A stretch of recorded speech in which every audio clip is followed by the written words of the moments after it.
Hello, everybody. This is JT Productions, and welcome back to another 2023 preview and prediction video. Today, I'll be doing the Kentucky Wildcats. Last season was a disappointing year for Kentucky. They still made a bowl game, however, the losses that they had after going 4-0 to start the year, including a win at Florida for the first time in years, first time since 2018. They just went on a tear of not very good performances.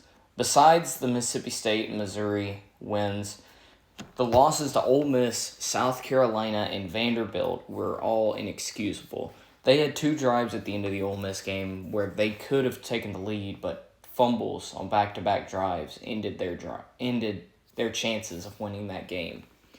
After that, they just couldn't get back to that level. They lost to South Carolina 24-14, and they got blown out by Tennessee 44-6.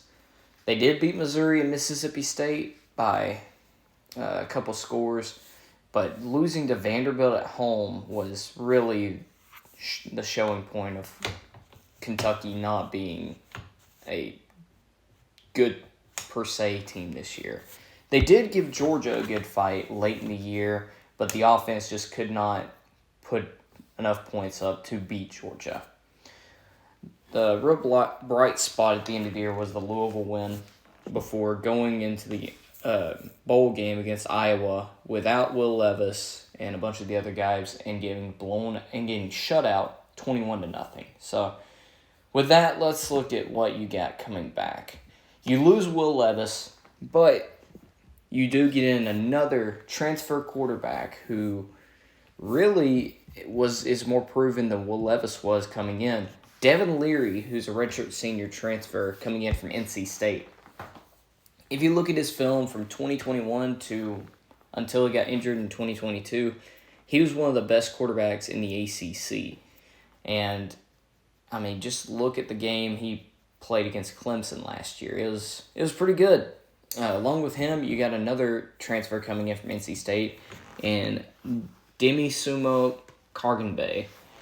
He followed Devin Leary to Kentucky to play with his old quarterback, so we'll see how he plays if he even gets starting time. You also have another transfer running back, Ray Davis, redshirt senior transfer coming in from Vanderbilt.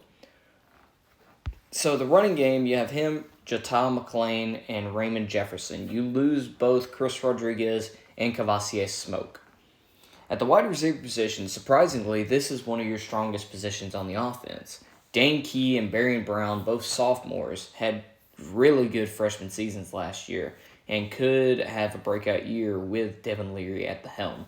You also have Tavian Robinson, who's been a good wide receiver for them for a couple of years now. You have some freshmen in Shamar Porter, Anthony Brown, Ardell Banks that could see the field and make an impact.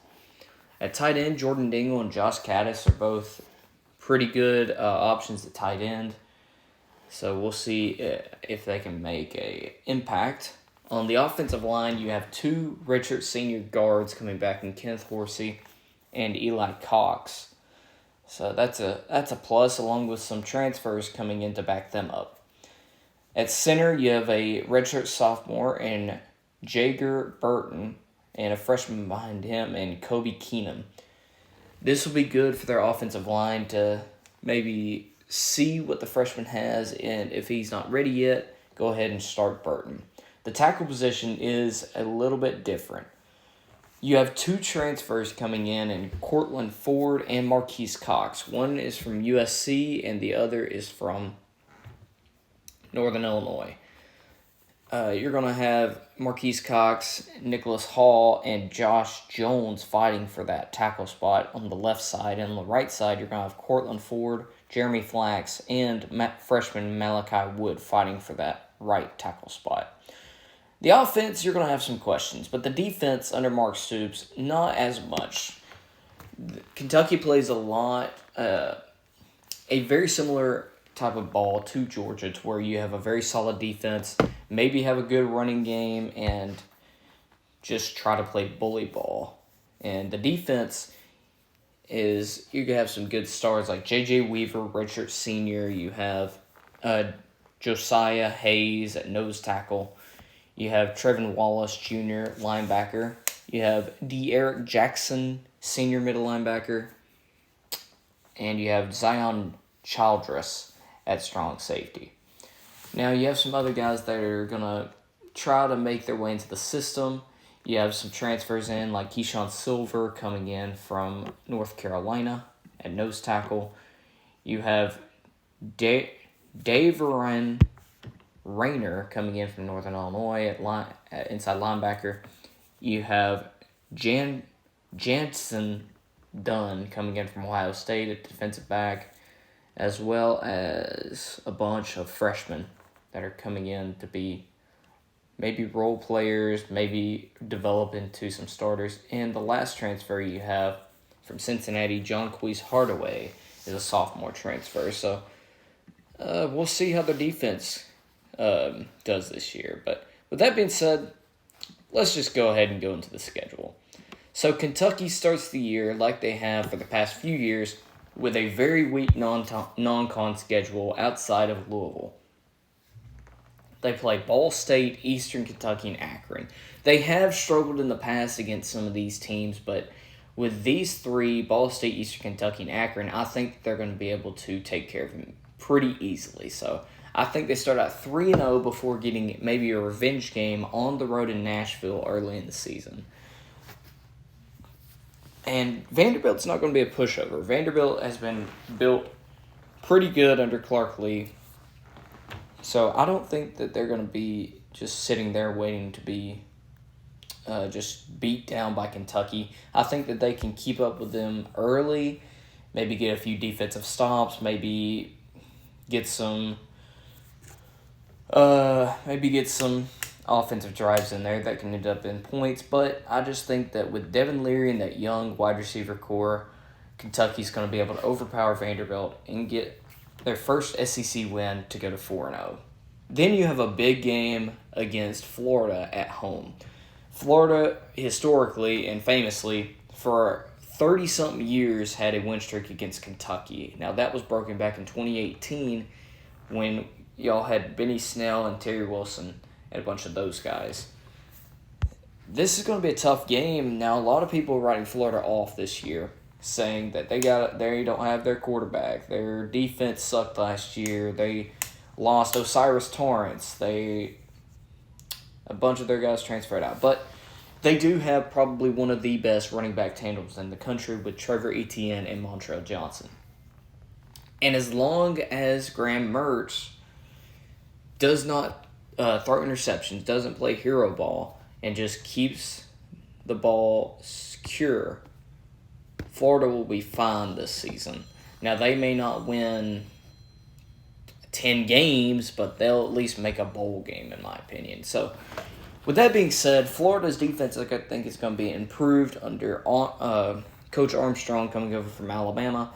And they got some pieces on offense, including Ricky Pearsall. They got, I forget the tight end's name, but he's all right. So, with all that being said, I think Florida gets a win here. They always play Kentucky hard, and even though y'all beat them 2 years in a row, I just think that last year was y'all's year to really blow them out before y'all go back to having tough games against them. And with this being Billy Napier's second year, I really do think that Florida will be able to give teams like Kentucky a run for their money, if not beat them. So, there's your first loss. You're 4-1. Then you have to go on the road to Georgia. This is going to be a tough game. Georgia, you may try to play Georgia's kind of ball, but Georgia's the one that curated it. So I don't think you're going to be able to win this game. You historically, since Kirby Smart's been there, have struggled in Athens, being blown out every time except for that rain game in 2019. So I think Georgia wins this one. I'm not going to dwell on it that much, and I think you get your second loss before coming back home to play Missouri. Missouri's gotten better over the past few years under Eli Drinkwitz, while their record may not show that. Their front seven last year was very underrated, if not good. And Brady Cook showed flashes, while he was very inconsistent, showed flashes of what he could be. They got that Colin Schrader kid in the backfield. They got Luther Burden on the outside. And I think they're also going to give you a run for your money and want to get revenge for last year's loss to you. And I think they beat you. I think you drop your third game of the year in a row. So you're 4-3 before your bye week. Then you stay home to play Tennessee.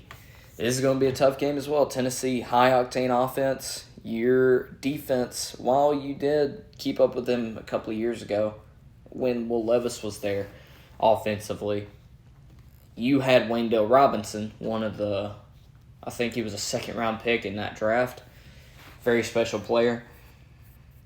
I don't know if you're going to be able to keep up with Tennessee, especially if Joe Milton is on that day. I think you drop your fourth in a row and go to 4-4 before traveling to Mississippi State. And also, famously, the home team in this rivalry with Kentucky and Mississippi State has always won this rivalry.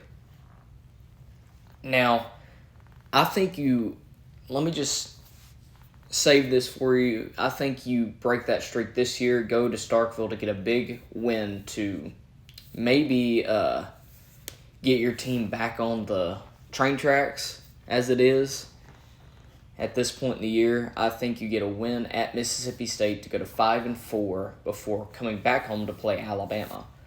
Now, don't get me wrong. You could realistically give Alabama a scare here, if not win this game. Alabama, I think, is going to be on a down year this year. They don't have a good quarterback situation. Their defense is going to be young but talented. Their wide receiver core is decent.